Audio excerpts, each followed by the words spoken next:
புதியகம் நேயர்களுக்கு வணக்கம். இந்த அழகான காலை பொழுதுல நேரம் நல்ல நேரம் நிகழ்ச்சி வாயிலாக உங்க எல்லாரையும் சந்திப்பதில் மிக்க மகிழ்ச்சி. இன்றைக்கு நம்ம நேரம் நல்ல நேரம் நிகழ்ச்சியில நமக்கு இருக்கக்கூடிய பல்வேறு ஜோதிடம், ஜாதகம், ஆன்மீகம் சார்ந்த கேள்விகளுக்கும் சந்தேகங்களுக்கும் ஒரு நல்ல வழிகாட்டியாக இன்றைய தினம் இணைந்திருக்கிறார் ஜோதிடர், பேராசிரியர் நங்கநல்லூர் டாக்டர் பஞ்சநாதன் அவர்கள். அவர் நிகழ்ச்சிக்கு வரவேற்றலாம். சார் வணக்கம். வணக்கம் மேடம். வணக்கம் நேயர்களே. ஓம் ஸ்ரீம் ஹ்ரீம் க்ளீம் க்ளம் கம் கணபதயே வரவரத சர்வஜனமே வசமானாய ஸ்வாகா. உலகெங்கும் வாழும் புதியுகம் தொலைக்காட்சி என்பர்களே, என் நெஞ்சம் நிறைந்த நேயர்களே, உங்கள் வாழ்க்கையில் நீங்கள் சந்திக்கக்கூடிய பிரச்சனைகள், அது சொத்து சம்பந்தமாகவோ, திருமணம் சம்பந்தமாகவோ, உங்கள் வேலை விஷயம் சம்பந்தமாகவோ, என்னென்ன பிரச்சனைகள் உங்கள் வாழ்க்கையில் இருக்கிறதோ அந்த பிரச்சனைகள் தீர்வதற்கு உங்களுக்கு ஜோதிட ஆலோசனை வேண்டுமானால் உதவுவதற்கு நாங்கள் தயாராக இருக்கிறோம். இந்த நேரம் நல்ல நேரம் நிகழ்ச்சியை நீங்கள் தொடர்பு கொள்ளலாம். உங்கள் வாழ்க்கைக்கு வழிகாட்ட நான் காத்திருக்கிறேன். உங்கள் ஜாதகத்தை எடுத்து வச்சுக்கோங்க. உங்கள் date of birth, time of birth, place of birth ஞாபகம் வச்சுக்கோங்க. உங்கள் நட்சத்திரம், உங்கள் ராசி மிக முக்கியம். அதை எடுத்து வைத்துக்கொண்டு உங்களுடைய சந்தேகங்களை எங்களிடம் கேட்கலாம். உங்கள் வாழ்க்கைக்கு வழிகாட்ட நான் காத்திருக்கிறேன். உங்கள் ஆத்மார்த்த ஜோதிடர் நங்கநல்லூர் டாக்டர் பஞ்சநாதன். நன்றி சார். எப்பவுமே சொல்லுவாங்க, கடன் இல்லாத வாழ்க்கை தான் நிம்மதியான வாழ்க்கை. சரி, நமக்கு கடன் இல்லை அப்படிங்கிறது ஒரு விஷயம் இருந்தாலும், நம்ம கடன் இன்னொருத்தவங்களுக்கு கொடுக்குறோம்ல, அந்த பணம் திரும்ப வரமாட்டேங்குது அப்படின்னு நிறைய பேருக்கு கவலை சார். அதுக்கு ஒரு பரிகாரம் சொல்லுங்கள். அதாவது ஒரு அன்பர் சென்ற வாரம் என்னை சந்திச்சாருமா. அவர் சொல்லும்போது டீப் சவுத்துலேருந்து வர்றாரு. சார், எப்போவுமே நீங்கள் கடன் கொடுக்குறவங்க, கடன் ஒருத்தருக்கு பிரச்சனை இருக்குங்கிறாங்க, அதை அடைக்கிறதுக்கு நீங்கள் பரிகாரம் சொல்கிறீங்க, பணம் கொடுத்துட்டு வாங்கிறதுக்கு நாங்கள் எவ்வளோ கஷ்டப்படுறோம் தெரியுமா அப்படிங்கிறாங்க. அதுக்கு நீங்கள் நம்ம நிகழ்ச்சியில் நீங்கள் ஒரு பரிகாரம் சொல்லுங்களேன் அப்படின்னு. நம்ம நிகழ்ச்சியில் பொதுவாக நம்ம அப்படி பரிகாரம் சொல்லாமல் இருந்தோம். அது ஏன் அப்படின்னா, கடன் ஒருத்தருக்கு இருக்குன்னா அதை அடைக்கிறதுக்கு பரிகாரம் சொல்கிறோம். ஒருத்தருக்கு கடன் கொடுத்துருந்தால் அதை திரும்ப பெறுவதற்கு, பணத்தை பெறுவதற்கு நம்ம ஏன் பரிகாரம் சொல்கிறதுனா, நிறைய பேர் வட்டிக்கு பணம் கொடுக்குறாங்க. வட்டிக்கு பணம் கொடுப்பது பாவம் என்று நம்முடைய சாஸ்திரங்கள் சொல்கிறது. அந்த வட்டி பணத்தில் வாழக்கூடாதுன்னு. அதனால நம்ம சொல்ல தாங்கிட்டு இருந்தோம். இவர் கேட்பது நியாயமான ஒரு விஷயம். நான் பணம் கொடுத்தேன், நான் நியாயமாக கொடுத்த பணம் எனக்கு திரும்ப வரணும் அப்படின்னு கேட்குறாங்கன்னா, அதற்கு நல்ல பரிகாரங்கள் ஜோதிடத்தில் இருக்குது. அவரவர் ஜாதகத்தில் பரிகாரம் இருக்குது. எப்போவுமே நம்ம நிகழ்ச்சியில் நம்ம சொல்கிறோம், நாங்கள் என்ன பரிகாரங்கள் சொன்னாலும் பொதுவான பரிகாரங்கள் தான் அது. உங்கள் ஜாதகப்படியான பரிகாரங்கள் செய்யும்போது உடனே வேலை நடக்கும். அது இப்போ நான் உங்களுக்கு பொதுவான பரிகாரம் சொல்கிறேன். பைரவர் வழிபாடு தான் இதுக்கு மிக முக்கியமான வழிபாடு. நீங்கள் கொடுத்த பணம் திரும்ப வருவதற்கு என்ன பண்ணணும் அப்படின்னா, தேய்பிறை அஷ்டமி வருது பாருங்க. அந்த தேய்பிறை அஷ்டமியில் ஒரு தேங்காயை இரண்டாக உடைத்து, இரண்டிலுமே எண்ணெய் ஊற்றி பஞ்சுத்திரி போட்டு பைரவருக்கு முன்னால் ஏற்றி வைக்கணும். பைரவருக்கு முன்னால் ஏற்றி வைத்து பைரவருக்கு அரளிப்பூவினாலே அர்ச்சனை பண்ணணும். இந்த நபருக்கு நான் கடன் கொடுத்துருக்கிறேன், எனக்கு அவர் வேணும்னே டிலே பண்ணுறாரு, இல்லை கொடுக்க மாட்டேங்கிறாரு அப்படின்னு உங்களுடைய மன பிரார்த்தனையை வைத்துக்கொண்டு பைரவருக்கு சகஸ்ரநாம அர்ச்சனை, அதை எப்போ பண்ணணும்? தேய்பிறை அஷ்டமியில். அப்படி நீங்கள் செய்தால் நீங்கள் கொடுத்த பணம் திரும்ப சேரும். செய்து பாருங்க. எவ்வளவு பெரிய தடையாக இருந்தாலும் அந்த தடை விலகி நீங்கள் கொடுத்த பணம் திரும்ப வரக்கூடிய அதிசயத்தை பார்ப்பீர்கள். கொடுக்க மாட்டேன்னு சொன்னவங்க கூட கொடுப்பாங்க. அப்படி நடக்கும், பாருங்க. மிக்க நன்றி சார். நம்ம தொடர்ந்து பேசலாம். ஒரு அழைப்பாளர் இருக்காங்க. வணக்கம், உங்க பேர் சொல்லுங்க. வணக்கம் மேடம். வணக்கம்மா. டிவி வால்யூம் குறைச்சிட்டு பேசுங்கம்மா. Okay madam. Okay madam. உங்க பேரு எந்த ஊர்ல இருந்து? சுஜாதா, பரமக்குடி மேடம். யாருக்கா கேக்குறீங்கம்மா? பையனுக்காக. பையனோட பேரு, வயது சொல்லுங்க. 27/10/2003 டேட் ஆஃப் பர்த். சரிம்மா. பேர் என்ன? நந்தகோபால். ராசி, நட்சத்திரம், லக்னம் சொல்லுங்க. அனுஷ நட்சத்திரம், விருச்சிக ராசி. லக்னம்மா? லக்னம் ரிஷப லக்னம். சரிம்மா. என்ன கேள்வி கேக்குறீங்க மகனுக்காக? பையன் ஃபாரின் எம்எஸ் பண்றதுக்காக போயிருக்கான் மேடம். சரி. அவனுக்கு வேலை அங்கேயே செட்டில் ஆயிருமா? சரிம்மா.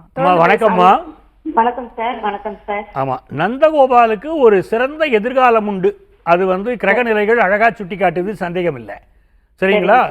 அவருக்கு குரு பகவானுடைய உச்ச குருவுடைய பார்வை இருக்குமா? இப்போ சாதாரண குரு இல்லை, உச்ச குருவுடைய பார்வை. குரு ரொம்ப வலிமையாக உட்காந்துக்கிட்டு குஷியாக உட்காந்து பார்த்துக்கிட்டு இருக்காரு. உங்களுடைய அன்பு மகனை வாழ்க்கையில் பெரிய அளவுக்கு உயர்த்தி விடுவார். ஃபினான்ஷியலாக நல்ல முன்னேற்றம் உண்டு. ஒரே ஒரு விஷயம் அன்பு நேயர்களுக்கு நான் சொல்லணும். 2022ஆம் ஆண்டிலேருந்தே நம்ம நிகழ்ச்சியில் நீங்கள் பார்க்கலாம். நான் ஒரு குறிப்பிட்ட விஷயத்தை வெளிநாடு வாழ் இந்தியர்களுக்கு சொல்லிக்கிட்டே இருக்கேன். நீங்கள் வாழக்கூடிய நாடுகளில் இந்தியர்கள் வாழ முடியாத ஒரு சூழ்நிலை ஒவ்வொரு நாட்டிலையுமே ஏற்படும்.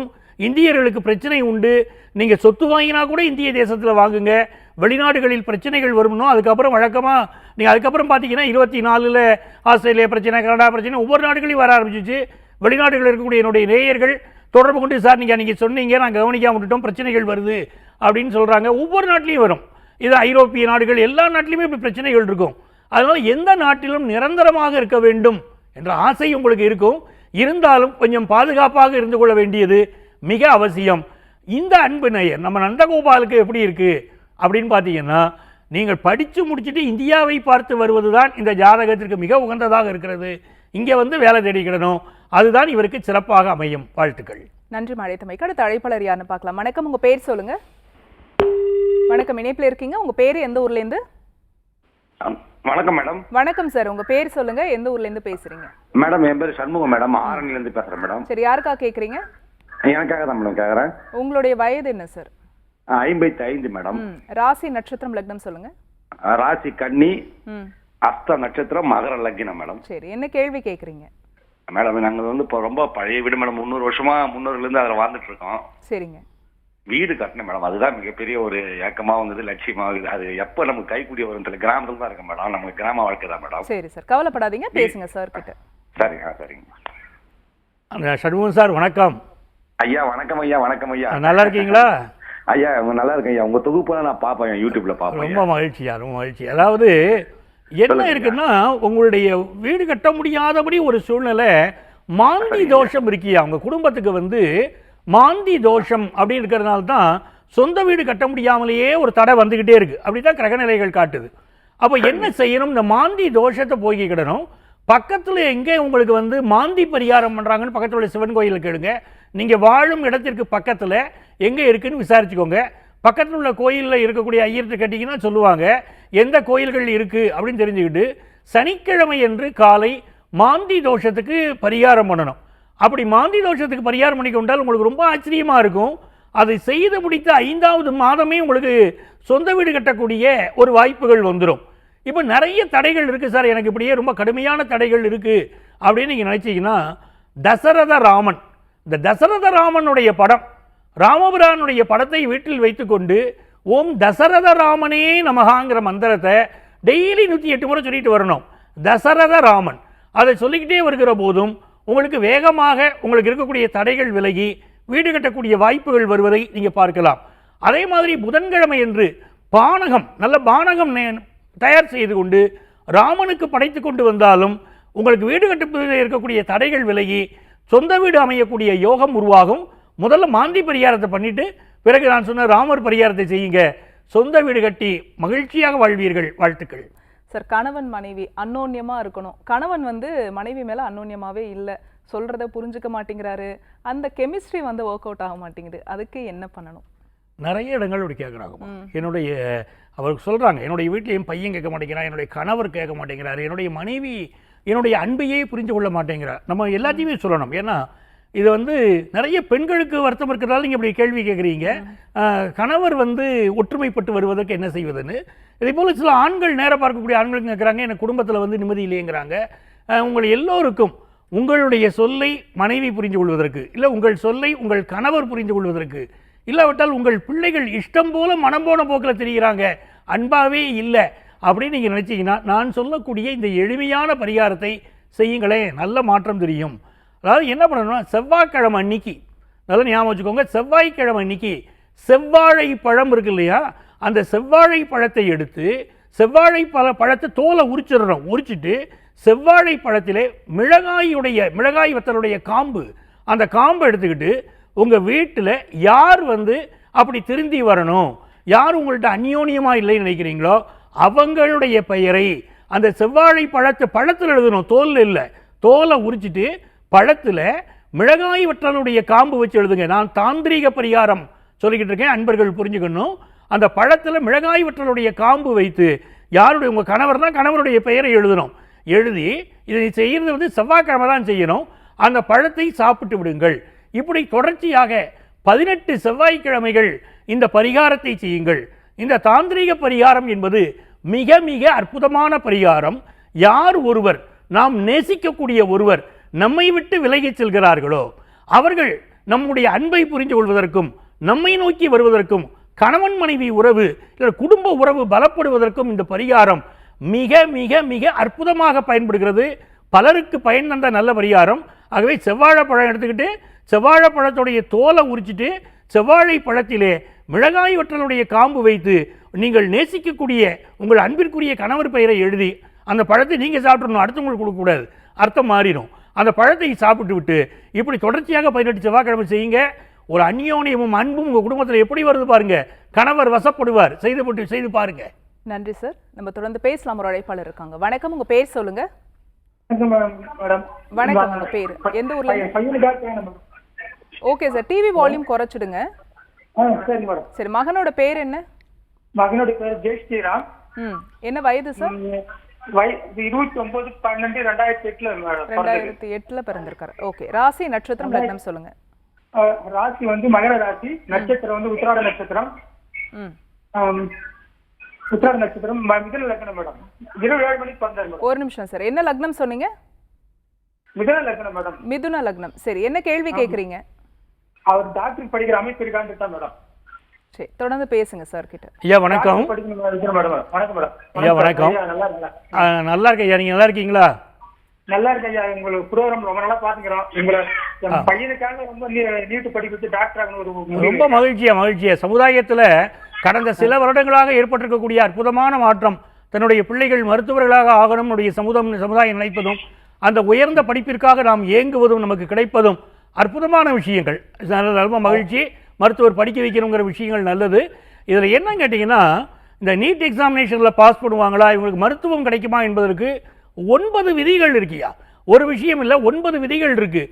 இந்த தேர்வில் இவர்கள் தேர முடியுமா, தேறினாலும் இவர்களுக்கு இந்த மருத்துவ படிப்பு கிடைக்குமா என்பதற்காக முழுமையாக அந்த ஜாதகத்தை நாம் ஆய்ந்து பார்க்க வேண்டியிருக்கு. அது இந்த மாதிரி நிகழ்ச்சிகளில் நம்ம உடனடியாக அதற்கு பதில் சொல்லிவிட முடியாது. அதனால் ஜாதகத்தை எடுத்துக்கிட்டு நீங்கள் நேரில் தான் எங்களை சந்திக்கணும்.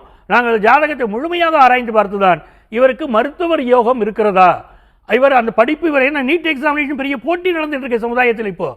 அப்போ நம்ம வெற்றி பெற்று வர முடியுமான்னு கடுமையான சூழ்நிலைகள் இருக்குது. வெற்றி பெற முடியுமா, வெற்றி பெற்றாலும் நமக்கு ஒரு கல்லூரியில் அனுமதி கிடைக்குமா என்று முழுமையாக பார்க்க வேண்டியிருக்கு. அதனால் நீங்கள் ஜாதகத்தை நேரில் எடுத்துக்கொண்டு எங்களை நேரடியாக சந்தியுங்கள். உங்கள் அன்பு மகளுக்கு நான் நல்ல வழிகாட்டுகிறேன். வாழ்த்துக்கள். நன்றி அழைத்தமைக்கு. அடுத்த அழைப்பாளர் யாருன்னு பார்க்கலாம். வணக்கம், உங்க பேர் சொல்லுங்க. ஹலோ வணக்கம், உங்க பேரு எந்த ஊர்ல இருந்து? என் பேர் பேசலாங்களா? சொல்லுங்கம்மா, எந்த ஊர்ல இருந்து பேசுறீங்க? சீர்காழிலேருந்து பேசுறேன். சரிம்மா, ஸ்பீக்கர்ல பேசுறீங்களா? இல்ல. ஓகேம்மா, கொஞ்சம் விட்டு விட்டு கேக்குது. யாருக்கா கேக்குறீங்க? என் பொண்ணுக்காக கேக்குறேன். என்ன வயதுமா? அவங்களுடைய பேர் சொல்லுங்க. வயது 14/8/2003, 21 வயசு ஆகுது. 22 வயசு ஆகுது. பெயர் ஜெயஸ்ரீ. கும்ப ராசி, புரட்டாதி நட்சத்திரம், மீன லக்னம். மீன லக்னம். சரி, உங்க கேள்வி என்ன? அவங்க பேங்க் வேலைக்கு ட்ரை பண்ணிட்டு இருக்காங்க. அரசு வேலைக்கு கிடைக்குமா அப்படின்னு. பேங்க் வேலைக்கு ட்ரை பண்ணிட்டு இருக்காங்க, கிடைக்குமான்னு கேக்குறீங்க. பேசலாம் சார் கிட்ட. வணக்கம்மா. வணக்கம் சார், நல்லா இருக்கீங்களா? நல்லா இருக்கம்மா. அன்பு மகள் பேர் என்ன சொன்னீங்க? ஜெயஸ்ரீ சார். பிரீத்தி. ஜெயஸ்ரீ. ஜெயஸ்ரீ. மகிழ்ச்சிமா. ஜெயஸ்ரீ. இப்போ இவங்களுக்கு என்ன கேட்டிங்கன்னா, இப்போவே அவங்க she is preparing for bank exams தான், அப்படி தான் இருக்குது ஜாதகத்திலேயே. அவங்களுக்கு நல்ல முறையில் கிடைக்குமா, நல்ல முறையில் வங்கி தேர்வில் வெற்றி பெறக்கூடிய யோகம், கிரக நிலைகள் ரொம்ப சப்போர்ட்டாக இருக்குது. அதனால் இவங்க கண்டிப்பாக இவர்களுக்கு வாய்ப்பு கிடைக்கும். நல்ல முறைப்படியான கோச்சிங் இவங்களுக்கு தேவைப்படுது. அதை மட்டும் எடுத்துக்கிட்ட சொல்லுங்கள், நல்ல முறையில் வேலை கிடைக்கும். இதற்கு இன்னொரு விஷயம் என்ன அப்படின்னு கேட்டிங்கன்னா, பக்கத்தில் உள்ள சிவன் கோயில், என்ன கோயில் இருக்கோ அதை அஸ்வினி நட்சத்திரம் அன்று சிவனுக்கு தீபம் போட்டுக்கிட்டே வரணும். சீக்கிரம் வேலை கிடைப்பதற்கு அஸ்வினி நட்சத்திரம் அன்று ஒவ்வொரு மாதமும் ஒரு நாள் அஸ்வினி நட்சத்திரத்தன்று அப்படி சிவனுக்கு தீபம் போட்டு கொண்டு வந்தாலும் வேகமாக நமக்கு நல்ல செய்திகள் வரும். இவருக்கு வங்கித்துறை வேலை நிச்சயமாக அமையும். வாழ்த்துக்கள். நன்றி அழைத்தமைக்கு. அடுத்த அழைப்பாளர் யாருன்னு பார்க்கலாம். வணக்கம், உங்க பேர் சொல்லுங்க. மேடம் பேரு பவித்ரா மேடம். சரி, மகளுக்காக கேக்குறீங்களா? என் டாக்டருக்கு கல்யாணம் வரணும், அதுக்காக கேக்குறேன். பவித்ராக்கு வயது என்ன சார்? பவித்ராக்கு வயசு 29 வயசு. ராசி நட்சத்திரம் லக்னம் சொல்லுங்க. தனுசு ராசி, மூல நட்சத்திரம், ரிஷபம் லக்னம். திருமணத்திற்காக கேக்குறீங்க, தொடர்ந்து பேசுங்க சார் கிட்ட. ஐயா வணக்கம். வணக்கம் சார். வணக்கம். உங்க கேள்வியில ஏதாவது என்னாச்சுன்னா, உங்களுடைய அன்பு மகள் ஒரு நேரம் நல்லா இருக்காங்க, ஒரு நேரம் மூடு ஃப்ளக்சுவேஷன் ஆகுது. சரிங்களா, மூட் அவுட் ஆகுறாங்க. அப்படி ஒரு அமைப்பு இந்த ஜாதகத்தில் காட்டுது. இதில் என்னன்னு கேட்டிங்கன்னா இவங்களுக்கு களத்திர தோஷம் அப்படின்னு இவங்க ஜாதகத்தில் சுட்டி காட்டப்படுகிறது. கடுமையான களத்திர தோஷம் இருக்குது, அது திருமண தடையை கொண்டு வந்து கொடுக்கிறது அப்படின்னு இருக்குது. அப்போ என்ன செய்யணும், நீங்கள் ஜாதகத்தை எடுத்துக்கொண்டு எங்களிடம் நேரடியாக வந்து சந்திக்கணும். எங்கள் ஆஃபீஸை தொடர்பு கொண்டு முன் அனுமதி வாங்கிக்கிட்டு எங்கள்கிட்ட வந்து நேரடியாக சந்திக்கணும். கடுமையான களத்திர தோஷம் பவித்ராக்கு இருக்கிறதுனால அதை நம்ம பார்த்து நிவர்த்தி செய்யணும். அப்படி அந்த தோஷத்தை நிவர்த்தி செய்தால் கல்யாணம் விரைவில் கூடி வர வைக்க முடியும். சரிங்களா? வாழ்த்துக்கள். சரி, இந்த முதுமை காலத்தில் இருக்கிறவங்களுக்கு மிகப்பெரிய ஒரு எதிர்பார்ப்பு, வாழ்க்கையை நல்லா வாழ்ந்து முடிச்சிருப்பாங்க, வாழ்ந்துக்கிட்டே இருப்பாங்க, பெரிய எதிர்பார்ப்பு இருக்காது. என்னன்னா போகிற வழியில் எனக்கு புண்ணியம் தேடணும், என்னுடைய கர்மாலாம் இந்த ஜென்மத்திலே நான் கழிச்சிடணும் அப்படின்னு ஒரு ஏக்கம் இருக்கும். என் கர்மாவை நான் கழிச்சிட்டேனான்ற ஒரு கேள்வியும் இருக்கும். இதுக்கு அவங்க என்ன பண்ணணும்? நிறைய பெரியவங்க இதை கேட்குறாங்கம்மா. எனக்கு வாழ்க்கையில் வந்து எல்லா நலங்களும் கிடச்சிச்சு, இல்லாட்டி நிறைய கஷ்டங்கள் பட்டேன், அவரவர் அனுபவங்களை சொல்கிறாங்க. ஆனால் இனி நான் போகக்கூடிய காலத்தில் எனக்கு ஒரு நல்ல விஷயங்கள் நடக்கணும் அப்படின்னு கேட்குறாங்க. பாருங்களேன், கர்மா நிறைய இருக்குது. இந்த கர்மாவை தொலைப்பது எப்படி அப்படின்னா, பொதுவாக நீங்கள் என்ன பண்ணணும்னா, சிவன் கோவில்கள் இருக்குது பார்த்தீங்களா, அந்த சிவன் கோயில்கள் பூஜை நடக்காத, ஒருவேளை பூஜை நடக்காத கோயில்கள் கூட இருக்கும். அந்த கோயில்களை தேடி பிடித்து அந்த கோயில்களில் ஒருவேளை பூஜை நடப்பதற்கு நீங்கள் ஏதேனும் செய்ய முடியுமானால், உங்களால் ஒரு விஷயங்கள் செய்ய முடியுமானால், அது கோயில்களில் பூஜை நடக்க உங்களுடைய கர்மாக்கள் தொலையும். இரண்டாவது, இது எங்களால் முடியலைங்க அப்படின்னா பக்கத்தில் உள்ள கோயிலில் மரம் நடணும். ஏதாவது ஒரு மரம் நட்டு அந்த மரத்தில் தண்ணீர் ஊற்றக்கூடிய ஒரு வேலையை நம்மளால் முடிஞ்ச அளவுக்கு நம்ம செய்து வந்தாலும் நம்முடைய கர்மாக்கள் எல்லாம் குறைவதை பார்க்கலாம். மூன்றாவதான விஷயம் உழவார பணி. அதை எப்போவுமே நம்ம சொல்லிக்கிட்டே இருப்போம், சிவன் கோயில்களில் செய்யக்கூடிய உழவார பணி. அதை செய்து கொண்டு வந்தாலும் கர்மா குறைவதை நீங்கள் கண்கூடாக பார்க்கலாம். செய்து பாருங்க. மிக்க நன்றி சார். தொடர்ந்து பேசலாம். ஒரு அழைப்பாளர் இருக்காங்க. வணக்கம், உங்க பேர் சொல்லுங்க. இணைப்பில் இருக்கீங்க, தொடர்ந்து பேசலாம். உங்க பேரு, எந்த ஊர்லேருந்து? நேரம் நல்ல நேரம்ல இருக்கீங்க. Okay sir. இப்போ நம்ம பொதுவாகவே இந்த மாதிரி அதாவது பாருங்களேன், ஒருத்தருக்கு ஒரு வாய்ப்பு கிடைத்தால் கூட அதை பயன்படுத்த முடியாமல் போகுது. ஆமாம், அதுதான் அந்த கர்மாவுடைய தடை. நிறைய பேர் சொல்கிறாங்க, சார் எனக்கு வேலைக்கான விஷயம் எல்லாமே முயற்சி பண்ணுறேன், என் ஆஃபீஸில் எனக்கு கீழே இருக்கிறவங்களுக்கெல்லாம் ப்ரொமோஷன் கிடைக்குது, எனக்கு கிடைக்கல. நான் காலேஜில் நல்லா படித்தேன், நானும் வேலைக்கு அப்ளை பண்ணினேன், சுமாராக படித்தவங்களும் வேலைக்கு அப்ளை பண்ணுறாங்க, அவங்களுக்கு கிடைக்கிது, எனக்கு கிடைக்கல. இப்படி எவ்வளவு கர்ம தடைகள் இருக்குங்கிறீங்க. இந்த கர்மா இருக்குன்னா, நான் நிறைய மாணவர்களை பார்க்குறேன், அவங்க என்ன பண்ணுவாங்கன்னா பெருமாளை ஏழை பண்ணுவாங்க. அப்படின்னா வீதி உலா வராரு பாருங்க பெருமாள், அந்த பல்லக்கை தூக்கி தோளில் சுமப்பாங்க. அந்த கர்மா குறையும். இந்த பெருமாளுக்கு இந்த பரிகாரம் செய்கிற போது இந்த யங்ஸ்டர்ஸ்க்கு இருக்கக்கூடிய கர்மா குறையும். வீதி உலா பெருமாள் வருவதற்கு அந்த பல்லக்கை தூக்கி தோளில் வச்சுக்கிட்டு, சிவனுக்கும் செய்யலாம், பெருமாளுக்கு மட்டும்தான் இல்லை, அந்த பல்லக்கை தூக்கி தோளில் சுமந்து கொண்டு நீங்கள் வீதி உலா பெருமாள் வருவதற்கு, அவர் வீதிக்கு வருகிறார்கள், மக்களை பார்க்க வருகிறாரே, அந்த வீதி உலாவுக்கு நீங்கள் தோளிலே அந்த பல்லக்கை சுமப்பீர்கள். ஆனால் யங்ஸ்டர்ஸ் அப்படி செய்தாங்கன்னா அவங்களுடைய வேலைக்கான தடைகள் விலகுது, நல்ல நல்ல விஷயங்கள் நிறைய நடக்குது. பொதுவாக இந்த கர்மனால தான் தடை அப்படிங்கிறது வந்து நமக்கு எப்படியெல்லாம் தெரியும் சார்? கர்மாவனால நமக்கு ஒரு தடை வருகிறது வச்சுக்கோங்களேன். சிலருக்கு பார்த்தீங்கன்னா கர்மாவனால ஒரு பிரச்சனை வருதுன்னா திடீர் ஆக்சிடென்ட் ஆகிறது, திடீர்னு ஹெல்த் இஷ்யூஸ் வருது, தொடர்ச்சியான காய்ச்சல்கள், அது என்ன மருத்துவம் பார்த்தாலும் குணமாகாத சில காய்ச்சல்கள், உடம்புல வந்து ஸ்கின் சம்பந்தமாக திடீர் ப்ராப்ளங்கள், இதெல்லாம் பலர் ஃபேஸ் பண்ணிட்டு வராங்க. இது வந்து என்னங்க ஏன் இப்படி வந்துச்சுன்னே எங்களுக்கு தெரியலையே, மிகப்பெரிய அளவுக்கு ப்ராப்ளமாக வந்து தெரியுதே, நான் ஒரு அழகாக இருக்குன்னு நினைக்கிறாங்க, வெளியுலகத்துக்கு காட்டணும்னு நினைக்கிறாங்க. அப்போ ஸ்கின்ல ஒரு பெரிய ப்ராப்ளம் வந்துச்சுன்னா என்ன பண்ணுவாங்க? இப்படி ஒன்றோடு ஒன்று பின்னி பிணைந்த பல பிரச்சனைகள் அவர்களுக்கு வருது. இதுக்கு எல்லாமே பார்த்தீங்கன்னா பொதுவாகவே நான் சொன்னபடி சிவன் கோயில்களில் உழவார பணி செய்வதும் நல்ல பலன் தருது, இந்த பெருமாளை வந்து தோளில் சுமந்து செல்வதும் ஒரு நல்ல பலன் தருது. கர்மா சம்பந்தப்பட்ட பிரச்சனைகள் எல்லாம் தீரும். அதே போல் திருமணம் இருக்குது பார்த்தீங்களா, நிறைய அன்பு நேயர்கள் என்ன கேட்குறாங்க, கல்யாணம் அமைவதில் தடை அப்படிங்கிறாங்க. அதே மாதிரி என்னுடைய பெண்ணுடைய விருப்பப்படி வாழ்க்கை இருக்குமா, அந்த மகனுடைய விருப்பப்படி வாழ்க்கை இருக்குமா, எப்படி நாங்கள் ஜாதகத்தை பார்ப்பது அப்படின்னு இருக்காங்க. ஒரு ஆணுடைய ஜாதகத்தில் 3வது ஸ்தானம் வலுப்பட்டால் இதை எப்படி தெரிஞ்சுக்கிறது? பெண்ணுடைய விருப்பப்படி குடும்பமா, பையனுடைய விருப்பப்படி குடும்பமா, அது எப்படி இருக்குங்கிறது எப்படி தெரிஞ்சுக்கிறதுனா, ஒரு ஆண்மகன் ஜாதகத்தில் 3வது ஸ்தானம், அந்த ஸ்தானம் வலுவாக இருந்தால் அவர் என்னப்படி வாழ்க்கை நடக்குது. ஒரு பெண்ணுடைய ஜாதகத்தில் 8ஆம் வீடு அது வலிமையாக இருந்தால் அவருடைய விருப்பப்படி அந்த வாழ்க்கை நடக்குது. அதனால தான் அந்த ஜாதகம் பொருத்தமாகும்போது கூட 3வது ஸ்தானம் எப்படி இருக்கு, 8வது ஸ்தானம் எப்படி இருக்கு, ஏன்னா பொருத்தத்தில் பல வகை பார்க்கிறோம். ஒரு திருமண பொருத்தம்னு பார்க்கும்போது நட்சத்திர பொருத்தத்துக்கு முக்கியத்துவம் கொடுக்குறோம். நட்சத்திர பொருத்தம் மட்டுமே போதுமான அது இல்லை, கட்ட பொருத்தம் பார்க்கிறோம். அப்போ அந்த கட்ட பொருத்தத்தில் பல்வேறு வகையான பிரச்சனைகளை காட்டுது. இவங்களுக்கு திருமணமான பிறகு யாருடைய விருப்பப்படி வாழ்க்கை நடக்கும், இதில் யார் அட்ஜஸ்ட் பண்ணிக்கிட்டு போவாங்க, போகக்கூடிய மனநிலையில் இருக்காங்களா, அது முக்கியம் இல்லையா? அப்படி பார்ப்பதற்கு எல்லாமே ஜாதகத்துடைய ஒவ்வொரு கட்டத்தையும் பார்க்கிறோம். இதில் 3வது ஸ்தானமும் 8வது ஸ்தானமும் பல உண்மைகளை நமக்கு எடுத்து சொல்லுது. சரிங்களா? அதனால் ஒவ்வொரு ஜாதக பொறுத்து இந்த ஸ்தானத்தை வச்சுக்கிட்டே முடிவு பண்ணலாம். இந்த பையன் வலிமையானவரா, அந்த பெண் வலிமையானவங்களா, யார் விட்டு கொடுத்து போவாங்க, குடும்ப வாழ்க்கை நல்லா இருக்கும்னு நம்ம அதில் பார்க்க முடியும். ஓகே சார், இதில் என்ன ஒரு கேள்வினா, கர்மா விலகிறதுக்கு ஒரு பரிகாரம் சொன்னீங்க, அதனால நம்மளுடைய ஜாதகத்துல இதுதான் நடக்கணும் அப்படின்னு ஒரு விஷயம் இருக்கும்ல சார், கர்மாவை அக்செப்ட் பண்ணணும்னு சொல்றாங்க, இதை எப்படி புரிஞ்சுக்கிறது? அதாவது எந்த ஒரு விஷயத்தையும் ஒன்று இன்னொன்றாக மாறும். உங்களுக்கு அறிவியல் விதி தெரியும். ஒரு விசையை நீங்கள் ஆக்கவோ அழிக்கவோ நீங்க பண்ண முடியாது, ஒன்று இன்னொன்றை மாறும். அப்படித்தானே? நீங்க கர்மாவை அது வழிபடி ஏத்துக்கிறதா சித்தர்கள் ஞானிகள் அதைத்தான் சொல்றாங்க. எந்த கர்மாவாக இருந்தாலும் அப்படியே விடுங்க, அதை ஏற்றுக்கோங்க. நீங்கள் அதை அடைக்கணும்னு போனால் ஒரு பெரிய பலூன் இருக்குது, அந்த பலூனில் சின்ன ஓட்டை, ஏர் ரொம்ப நம்பி இருக்குது, பொடி ஓட்டை இருக்கலாம். அது காற்று வெளியே போவதற்கு இறைவன் அப்படி 9 துவாரங்களை படைச்சிருக்கான். அதன் வழியாக இந்த கர்மாக்கள் நடைபெற்று கொண்டே இருக்கும். கர்மா எப்படி உள்ள வருதுன்னா உங்கள் கண்கள் வழியாகத்தான் உள்ள வருது. நீங்க பார்க்குறீங்களே வெளி உலகத்தை, அந்த பார்க்கக்கூடிய பார்வையின் வழியாக உங்கள் கண்கள் வழியாக கர்மாக்கள் உள்ளே போகிறது. உங்கள் வார்த்தை வழியாக கர்மாக்கள் பெருகுது. ஒருத்தரை பார்க்கும்போது நெகட்டிவாக பேசிடுறோம், கோவப்பட்டு பேசுகிறோம், உடனே அவங்க உங்களை பழி வாங்கணும்னு நினைக்கிறாங்க. அப்படி வாய் வழியாக உங்கள் வார்த்தைகளாக வெளிப்படுகிறது. தியானம் பண்ணி அமைதியாக இருந்துட்டா பல பிரச்சனைகளே வராது. அதனால தான் சித்தர்களும் யோகிகளும் அப்படி அமைதியாக இருக்கிறது தான் மிக முக்கியமாக சொல்கிறாங்க. கர்மா வராது. கர்மான்னா என்ன?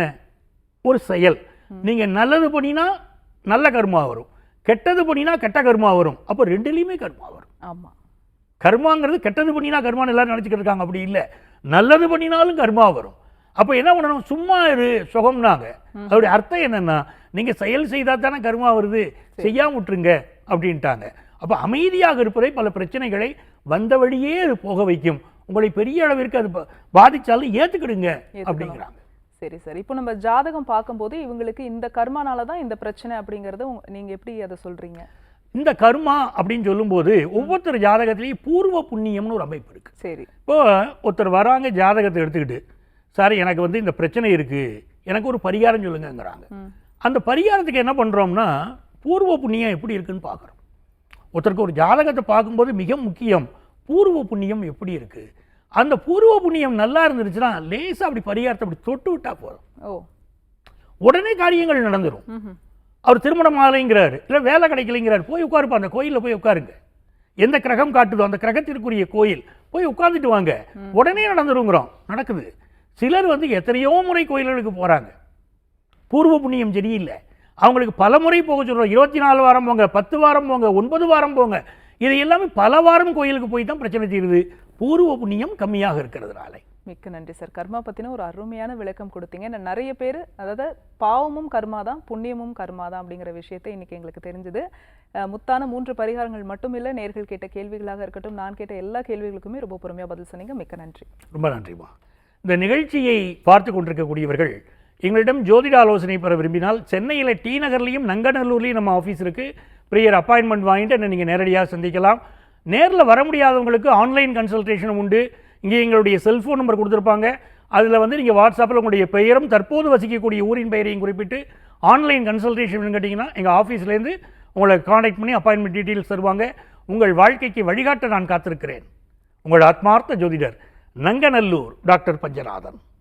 நேர்களை மீண்டும் மற்றும் ஒரு நிகழ்ச்சியில் நாங்கள் உங்களை சந்திக்கிறோம். அதுவரைக்கும் நன்றி, வணக்கம்.